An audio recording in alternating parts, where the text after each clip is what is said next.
Greetings and welcome to Hexed Encountered. I'm Joe. In this video, we are going to be taking a first look at the latest entry in the Great Battles of the American Civil War series from GMT Games. This is the 3 Days of Gettysburg Deluxe Edition. Now this, of course, talking about the Great Battles of the American Civil War, was a series created by Richard Berg. And since he passed away, Dick Whitaker has been one of the probably the primary guy filling in or replacing Richard Berg as the designer for each entry in this series. So, of course, Richard Berg is famous for the kind of seminal game of Gettysburg, Terrible Swift Sword, which he created back when he was working for SPI in the 1970s. So that also covered Gettysburg. And fittingly enough, we have a new Gettysburg game as we approach the anniversary of the battle on the weekend of July 4th.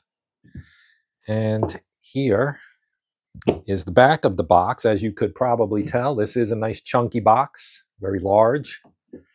So let's take a look here at the back of the box. So experience the epic Battle of Gettysburg like never before. Step into the heart of the most famous battle of the American Civil War with 3 Days of Gettysburg Deluxe Edition. This deluxe edition of this iconic game offers an unparalleled grand tactical simulation of the pivotal clash between Union and Confederate forces, featuring stunning maps by Mark Simonich, meticulously updated terrain details, and enhanced historical accuracy. This edition brings the battlefield to life like never before. Okay, so I won't read all of this, obviously, but down here it does mention that this 3 Days of Gettysburg Deluxe Edition is the ultimate tribute to Richard Berg's groundbreaking Great Battles of the American Civil War system. With contributions from the talented GBACW community, this edition combines stunning artwork, refined rules, and extensive play testing to deliver a game that is both a work of art and a historical masterpiece. Whether you're commanding the Union or Confederate forces, this game will challenge your strategic skills and immerse you in the gripping story of Gettysburg. A lot of stuff, right? That's a long list of components here. You do have the credits. As I mentioned, Dick Whitaker is the Deluxe Edition game designer. And the maps, as was mentioned earlier, was from Mark Simonich, graphic design by Charlie Kibler, original game design, Richard Berg, and the simple Great Battles of the American Civil War designer is Nathan Mueller, because that is also located in here. And we're going to see components for 22 by 34-inch Deluxe Edition maps, 2 of them back printed, 1 back printed 17 by 22-inch scenario map, another 11 by 17-inch scenario map, 8 counter sheets, 1 Deluxe Edition battle book, 1 Deluxe Edition scenario book, 1 Great Battles of the American Civil War series rule book, 2 back printed combat tables, player aid cards, 2 terrain effects charts, 2nd disorder chart, and range effects without overshoot, 2 efficiency/activation charts, 2 back printed Union reinforcement charts, 3 and 4 map, 1 back printed Confederate reinforcement chart, 1 random events table and Confederate release table, 1 Union reinforcement chart for 2 map and Union release table, 1 simple version, Great Battles of the American Civil War rulebook, 1 simple battle book with scenarios, 2 simple version terrain effects and combat charts, and 2 10-sided dice. Now, our unit scale for this game is 50 men or 1 cannon per strength point. Maps are 125 yards per hex, and each game turn is 1 hour. This is for 14 and up. Game can run 3 to 25 or more hours. 1 to 6 players, including the new simple version. Complexity's got 2 scores, right? You see 7 for the regular game and 3 for simple. Solitaire suitability is ranked a 7. All right, let's take a look inside this big chunky box and see all of this stuff. All right, blue and gray, 10-siders. All right, we got a whole lot of stuff in here. So you've got the series rulebook first, 2026 edition, right? I will not be going through the rules. This is a well-known system. For those of you who are not familiar with it, there is plenty of content out there in YouTube world for you to watch, and I will do some gameplay for this at some point. Ideally, I could do it around the anniversary of the battle, but I'm not sure I can make that happen. Just a lot going on. America 250, right? So I'm not going to promise I can do that, but we will see what we can do. My plan is, though, definitely to get this played at some point in the not very distant future. Then we've got the simple Great Battles of the American Civil War Rules Manual. So as we see here, this one's got 41 pages of rules before you get to the index. This one's got 16, and that includes the optional rules. So I will try this out as well, and maybe I'll do that first, just so you can see what the simple GBACW rules look like, how they play, etc. I have played simple Great Battles of History, which probably kind of somewhat inspired this approach, as well as the full-blown Great Battles of History. And honestly, I probably prefer the full boat. But simple is good if you want to get something quick and simple, right? Here is the Deluxe Edition Battle Book, and then the simple version. Now this has a bunch of scenarios in it, as you can see, right? The battle book with all of these scenarios and designer notes and the sequence of play and other charts. So you can see some of those on here, right? So again, I will look at this when we do something about the simple version. And then here's our main scenario book, and they're pretty close to the same length. This one's 59 pages. The simple version is 52. So let's take a quick look at the battle book. So this is more like the, I guess, game-specific rules, you might say. Things to help you play this particular version of the this edition of both the 3 Days of Gettysburg. This is the 5th edition of Richard Berg's game to cover the most famous battle of the American Civil War. This was originally published 31 years ago in 1995. And the game has stood the test of time, improving with each new edition. All rules below are in addition to the Great Battles of the American Civil War series rules. That's what this is, right? So I'll kind of flip through so you can see, but so that for those of you who are maybe familiar with the system but haven't played this game, again, it's been around 31 years, so probably most fans of this series have likely played one or more of the versions of the game, the editions of the game that have come along. So, and this is typical for this series, right? You're always going to have series battle book, pertinent rules specific to the single game. And they cover things like your commanders and your leaders, your artillery stuff, right? You've got different levels of artillery, as you probably already know. And for both sides, of course, as well. Special leader rules. So there are certain leaders that have rules that are specific to them.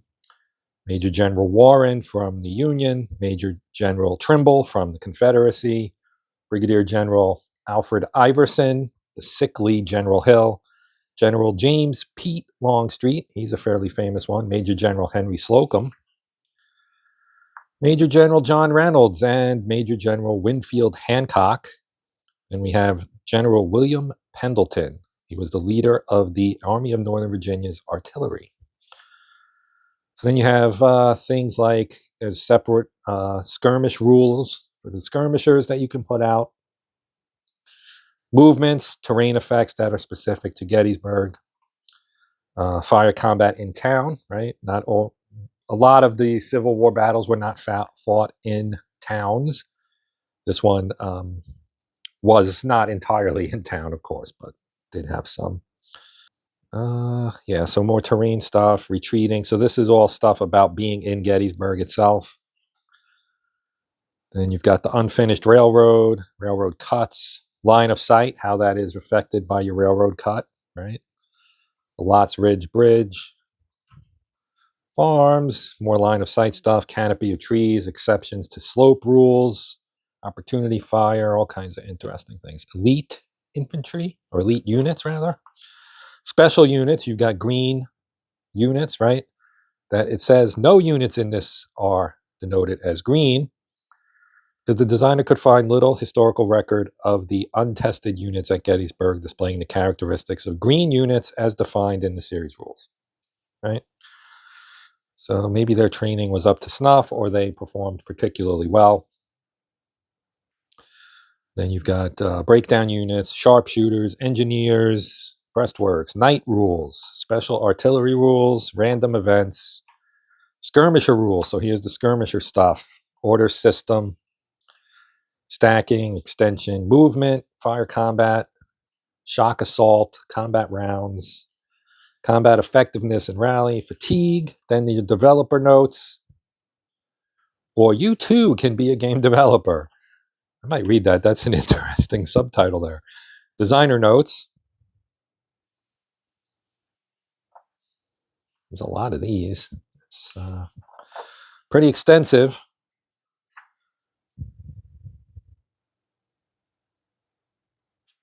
The game is dedicated to his wife of 50 years. That's nice. All right. So that is a quick look at the battle book. Scenario book. We'll take a quick look here. An unintended fight. First day's fight, starting with Heth's advance on the Union skirmish line. You can see it uses maps A and B, but not C and D. Game length, the scenario starts with July 1st, 0700, and ends at the conclusion of the 2000 turn of that day. Initiative and efficiency, deployment. So you got your units and leaders listed here, and where they set up in terms of, map A. Looks like all the Confederates start on map A. Some of the Union's on B, some is on A. And then you just get their units and specific, subunits that would be in there as well. Then you've got number 2 is when Harry met John. First day's fight, starting with the arrival of John Reynolds' First Corps. Again, A and B. Longer list of Confederate units here and leaders. You can see the leaders as well in bold. Page here, plenty of Union as well. Right. Reinforcements, special rules, victory conditions. All the kind of standard stuff you would expect from a scenario. Keep a clear eye. This is Her Ridge, the skirmishers fight on July 1st. I died with my face to the enemy. This is Early's assault on Cemetery Hill. This uses the Early's assault mini-map. Okay, so this is one of the smaller maps that we'll see in a little bit. Again, you've got the full rundown for each side's order of battle. Special rules, victory conditions. Longstreet's assault on July 2nd on the Union left flank. Now you're getting into the big stuff here with many units involved. To stop was destruction, the last assault on Seminary Ridge. This also uses a mini-map. And again, is a smaller, bite-sized kind of scenario, apparently. The night fight for Culp's Hill. Another small mapper, West, a want of coordination, Rhodes' assault on Oak Ridge. Pickett's charge, also using a single map. So it gives you some options, I guess, on how to run this one. One option is 3 turns, includes a first turn dedicated to the bombardment and a second with only 2 turns and the effect of the bombardment determined by 2 simple dice rolls. Okay, or die rolls, I guess. So this is a fairly large one as well in terms of units involved. Yeah, well, this was a very obviously famous event. Here's Terrible Swift Sword. This is July 1st to 3rd, starting at 0900. Uses, you can use all 4, or you can use 3, based, resembling the history books you've read. We recommend the 3-map version. For those looking for a new look to the Gettysburg battle, we recommend the 4-map setup. or using 4 maps, open strategies that were available to the participants but not used in the battle. So that does seem interesting. Okay, so this is one of your bigger ones, obviously. Then you've got July 2nd, the day of decision. Both sides make plans. Again, 4 mapper. Lots of units involved. This is why we have 8 counter sheets. Lots of stuff going on here. Greg defends the Union flank. This only uses map D. Smaller one. We have not done enough Meade counterattacks. This is use the combined map. The northern map boundary is the AB69XX roll. So that's here. Rock'em Sock'em Gettysburg. The handcuffs are off. This is harkening back to the original Terrible Swift Sword from SPI in 1976. This scenario uses 3 maps and gives players the full range of game strategies available with no additional historical constraints. Other than what's listed below, do not use any optional rules. So that's cool. The traditional 3-mapper. Stars in their courses. This is July 1st to 3rd, 0700. And again, you have a 3 and 4 map option here. It's just 2 hours earlier than the other scenario covering those 3 days. The 3 days of Gettysburg, right? And then here you have a track for activation and shock. I would assume you would want to photocopy this. Yep. GMT grants permission to duplicate this chart for personal use. All right. Now we'll start looking at some of the player aid cards. So these are the same, of course. We get 2 copies. This is your combat tables. So you have rally and brigade orders here and here. And underneath, loose cannon, brigade coordination table. Inside, you get your range effects chart. If I put it down, you might be able to see the whole thing better. Here's our fire table. Of course, you got all the modifiers and everything. The overshoot table is over here, and on the back, you've got shock resolution, the procedure for it, pre-shock DRMs, the odds ratio DRM, stacking limitations down here, and then your shock resolution right there. Right, and then we have our terrain effects chart with a bunch of notes on it. Right, this whole front page is notes. Here is the second disorder table. Then the range effects charts without overshoot, and on the back, your TEC. And as I really enjoy, they give you actual little images of what it actually looks like on the map. That's always helpful. One of the things that kind of drives me crazy about Panzer Grenadier is that you don't really get a look at what the terrain looks like. Typically, we get 2 copies of that. And we start to get our layouts for the various armies, right? So this, of course, is the Union AM chart, single-sided, but it gives you a look at all of the various units there. Here's our Confederate release schedule for Longstreet's assault. Devon's removal table for scenarios starting on 0700 on July 1st. This side is the random event table, and a bunch of stuff on here. So that's interesting. All right, July 1st to 3rd, Confederate reinforcement schedule. You got July 1st here, July 2nd, and only a little bit on the 3rd. Once everybody was committed, there probably wasn't a whole lot more that could be thrown into the fire there, right? Turn record track. Right, day 1, day 2, day 3, and then you're starting at dawn 0400 all the way to, well, goes to night at 2000, and then you can go all the way to 0200, I guess. Use the above turn record track when playing any of these scenarios. And there's your victory point and BCI tracks. On the back, we've got tracks for various of the smaller scenarios, it looks like. There's Pickett's charge at the bottom.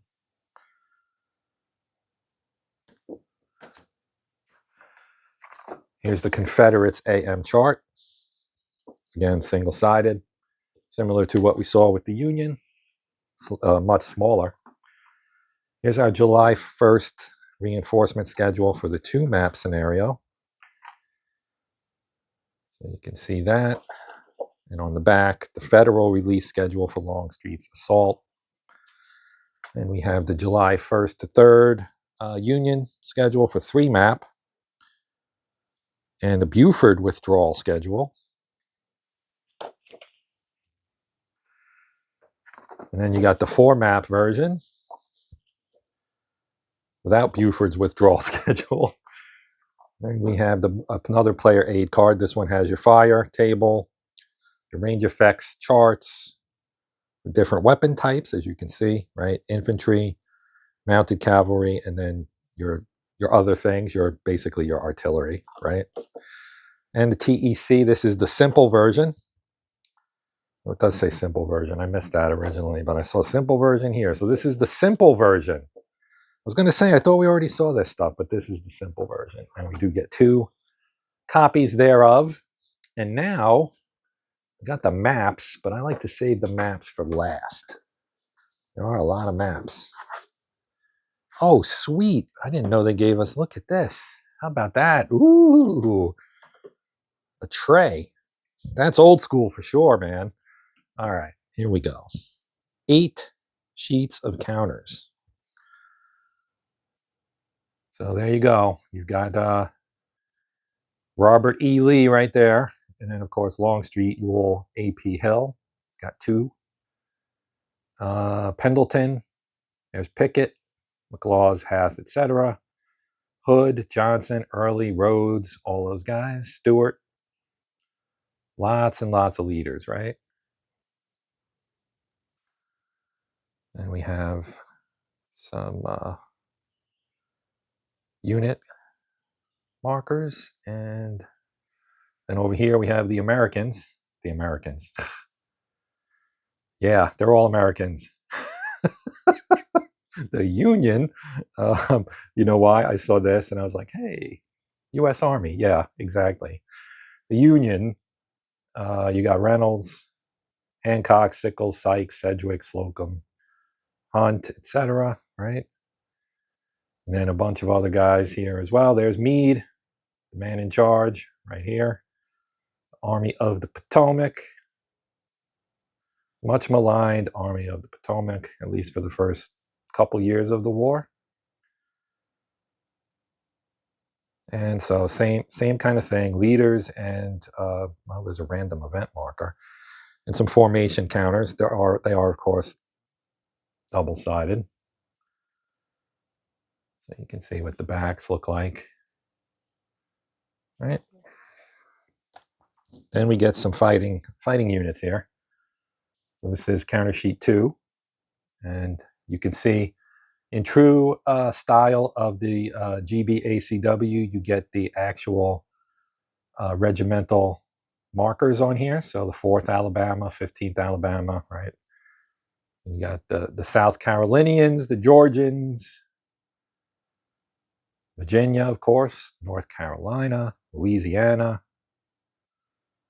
And the colors, of course, correspond to what corps they were with.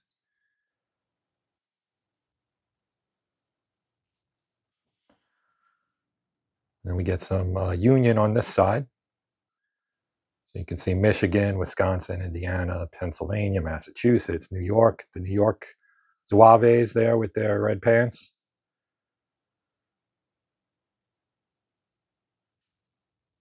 And you can see what the back looks like. So you can see when they get flipped, that's what the back looks like. 3, just more units, right? And we get some artillery here as well, so you can get a look at some of those.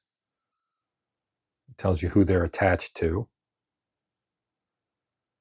And they're named for their leader, I believe, if I remember correctly. It's been a little bit since I played one of these games.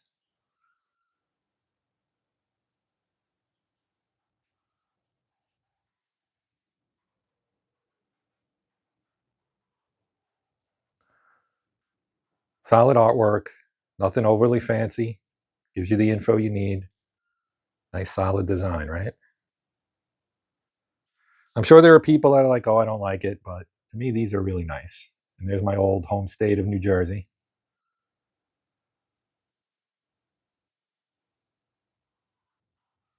And there's my current home state of Ohio. All right, and we got 4. So yeah, a whole lot. And we got some cavalry, so that's worth looking at.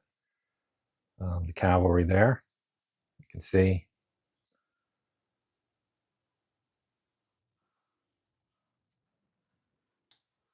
Sharpshooters. I saw some Union sharpshooters, and there's some skirmishers as well. Oh, a drunk marker. That's always fun. Some Union cavalry. There's some reverse side. All right, number 5. Now we're going to get into some markers. We do have a few units left, but we're going to get into some markers. You got efficiency markers, abandoned cannons, right? Thunderstorms, Union, Confederate efficiency. Another drunk counter, grab the flag, extended line, right? So you can bend. And you got out of command markers, combat ineffective, brigades, extended column, right? For your formations, attack markers, may advance, cavalry charge, infantry charge. Then on the other side, you have blown cavalry, of course, continued shock, marching, must advance, in reserve, combat ineffective, division, right? Most of these will do double duty, although they usually have similar effects to what's on the front side. We got more here. Got fatigue okay. Then you got yellow fatigue, red fatigue, right as the fatigue points grow. Refused right on that side. On the back, of course, you would have refused left. Breastworks, low ammo markers, which of course are backed by out of ammo. You got construction markers for your breastworks. And then your counter numbers.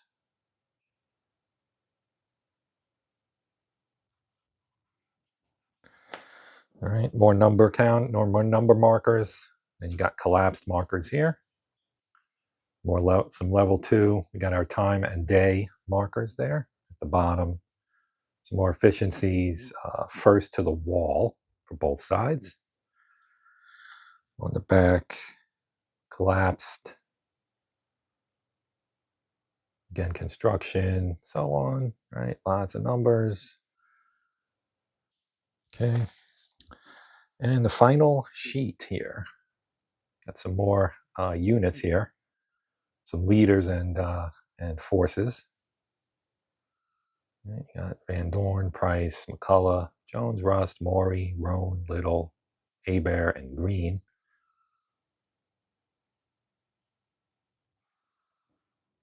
March markers, targets, charge, some BCI markers, not released, fire only.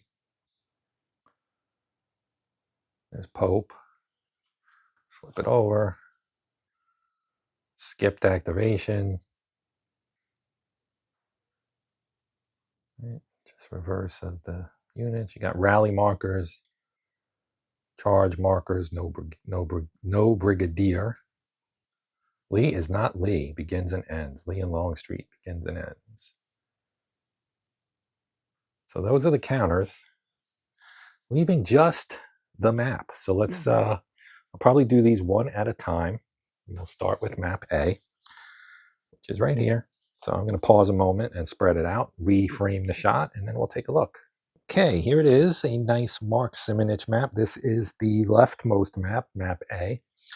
So the western side, basically. And it's got all the things you would expect to see on that part of the battlefield or in any map of the battlefield, right? Everything is plain and easy to determine what it is. You've got your main roads here, smaller roads. Of course, you've got the ridges, and everything is named. You know, the individual farms and things are on here, buildings. And of course, your various creeks and streams and things, as well as woods and all of the things that you would expect. This is clear terrain, of course. The elevation is denoted going light to dark. So this is your highest. This is your base level, the white. So you can kind of tell makes determination of line of sight pretty easy to do. So this is map A, as I mentioned. And it starts over here. We have some entry points, I believe. One here and one up here for 2. Coming in off these roads here to the west. This, of course, is Hagerstown Fairfield Road, right? So it would run this way to Fairfield and Monterey Pass. And then this one goes to Cashtown Pass. Those are your main roads in. This one goes to Gingell Store and Orr's Mill. All right, now let's swap up to map B. Okay, so here on map B, you've got the town of Gettysburg right here. And again, you've got all the familiar roads that come in and kind of converge in town here as well. We've got our compass rose up here. North, of course, is this way. West, that way. That's where map A is, down this way. And the other 2 maps, I believe, are below, although D, I think, is on that side. Or I believe so. I think C is below and D is over there. But we'll find out. Yeah, so you've got 4, 5, 6, 7, 8, 9, and 10 going around that way along the border. There is no border on this end, as you can see, because it connects to map A. So there you go. Okay, Hanover Road. Culp's Hill is here.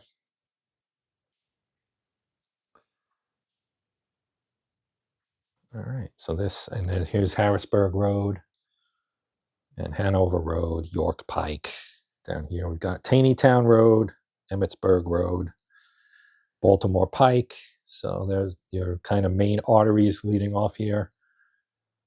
Carlisle Road and the Newville Road, and then Mummersburg Road is there. Here's the unfinished railroad right there. So this is map B, as I said, Cemetery Hill right here. Cemetery Ridge over here. So some of the more familiar places from the battle, I guess we'll say. Now let's move on to map C. Okay, so this is map C. So this actually sits below, and sits below A and B, because we have Taneytown Road here, which connects, of course, up to map B. And then Emmitsburg Road is here. And, well, and then, of course, you do have things like the round tops that are on this map. There's big and little, of course. So, yeah, more famous area here that the battle was fought in. And then, of course, map D, which we're going to see next, is actually off to the side. And that's the 4th map that is kind of gives you open options for going in an ahistorical way that were possible for the commanders at the time, but were not utilized. Right. Yeah. So this, I mean, this, I don't know that you could really ask for much better than this in terms of, clear, well-defined, easy to read. All right, now we'll take a look at map D, and then we'll look at the smaller maps. All right, here we have map D. This is, of course, off to the east, right? So this would be, again, area that wasn't really fought. They didn't really fight on this one. You have the Gettysburg and Hanover Railroad here. Here's York Pike continuing over from Gettysburg. Hanover Road doing the same. This is the Low Dutch Road, sorry. I'm reading it upside down. So bear with me. Crest Ridge. Brinkerhoff's Ridge. Again, trying to read upside down, not always super easy here. But again, I mean, this is fairly open. There are some ridges and things, but there's a lot of open area in here too. So, but this of course is again for the 4-map version of the scenarios in the game, the campaign scenarios, where you can go off script a little bit if you don't want to play it the historical way. So that is those are the main maps. Now we're going to flip some of these. I think this one might be a double-sider. It is. So let's start with this one. So this is the combined map. Yeah, so this is your combined map. And basically has the main battlefield area, right? Because here's Gettysburg, here's Cemetery Ridge, Cemetery Hill, here are the round tops. So you've got everything kind of in the all on one map. So this would be, I think the Meade scenario might have been on this map. There may have been more than one on this map. I'm trying to remember, and you'd think I'd remember having just read it like 5 minutes ago, but I don't. So anyway, this is your kind of all-in-one. So Longstreet Assault Victory Hex borders are on here. So that must be one of the scenarios you can play on here, and that's this kind of line here following hex borders, it looks like. Oh, they're red dashes. That's not it. Where are the red? Oh, right here. Okay, the wheat field. All right, so that's the first of the smaller maps. And here on the back side of map C, we have the map for Pickett's Charge. Again, you can either do the 3-turn version where you get to do your own artillery fire, or the 2-turn, which is just turn 2 and 3, where you just do a simple dice roll to determine, or die roll to determine the effects of the bombardment. So that's this one. And it's key. You've got a Union artillery boundary, Confederate northern boundary, Confederate southern boundary, and victory hexes. So those would be here, right? That's what they were trying to do. They were trying to get up Cemetery Ridge. Yeah, so that is the Pickett's Charge map. Now we have a couple of smaller ones, I believe. Okay, so this one, if I turned it sideways, I could zoom in, but I felt like it might be better to just leave it like this so that it's oriented correctly. So this is a want of coordination, Rhodes assault on Oak Ridge on July 1st. So, of course, the aforementioned Oak Ridge is here. And we have some numbered hexes here that represent victory point values for each hex inside this boundary. Yeah, so there's some over here, and some in here, and then, of course, here. There's the town of Gettysburg kind of in the corner. Maybe this is Oak. Well, this whole thing is a ridge, so I'm guessing that's the Oak Ridge, and this is just Oak Hill. Because a lot of these are up here on the ridge. You got some steep slopes here too. But this wooded area atop has 2, 3, and 4 in it. In terms of victory point numbers, this has a 4 as well. So those will be important ones to get. Okay, so this is one of the small scenarios with 5 turns, it looks like. On the back of it, this one's a sideways guy. I can zoom in a little bit. All right. I died with my face to the enemy, Early's assault on Cemetery Hill. The night of July 2nd. So there is Cemetery Hill, of course. This is a 2-turner, Rhodes destination, hexes on Long Lane.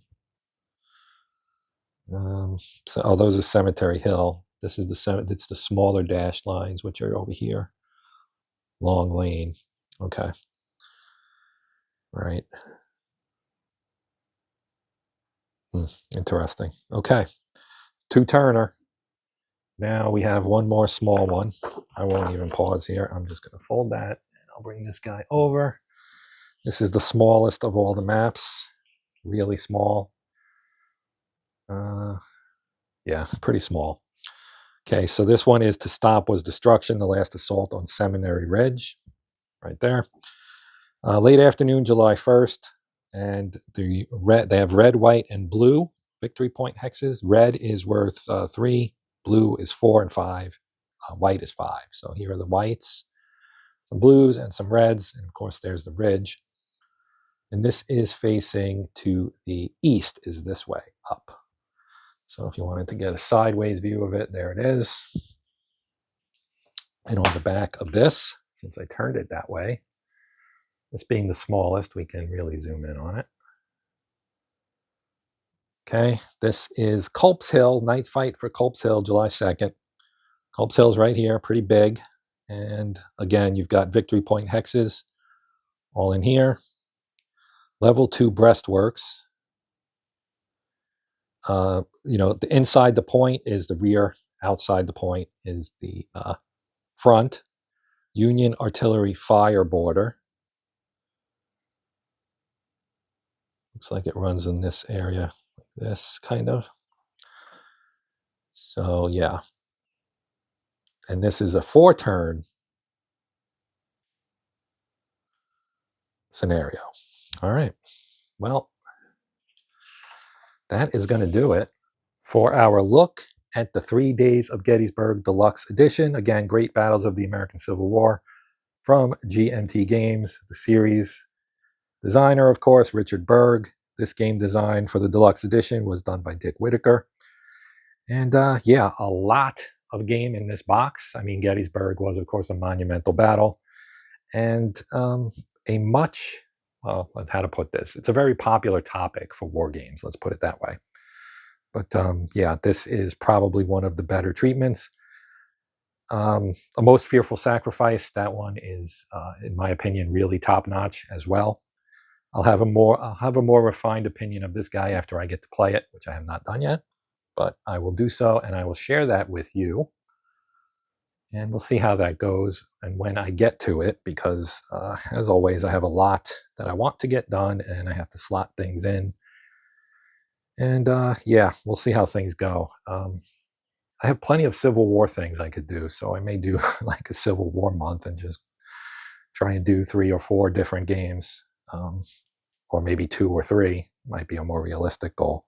Anyway, we're done. I do want to thank my channel members. I appreciate the support, as always. If you're interested in finding out more about how that works, you can click the join button, which does not sign you up automatically. It just will give you a way to find out information about how it works. I have a video that shows kind of what's involved in terms of what I am giving you in exchange for the support you give me. But again, that's completely optional, not a big deal, one way or the other. I appreciate you guys watching, taking the time to watch. Hopefully you got something out of the video. If you did and you have something to say, please comment. Put it in the comment section. I'll do my best to get back to you as soon as I can. Also, while you're here, if you would consider liking the video or perhaps sharing or hyping it, any and all of those things are great. The ultimate ask, I guess, is a subscription. If you want to become a subscriber, that would be fantastic and much appreciated.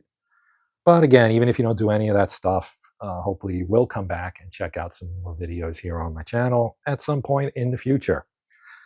Regardless of all that, thank you to everyone for watching. I am Joe. This is the Hexed Encounter channel. And until next time, as always, happy gaming.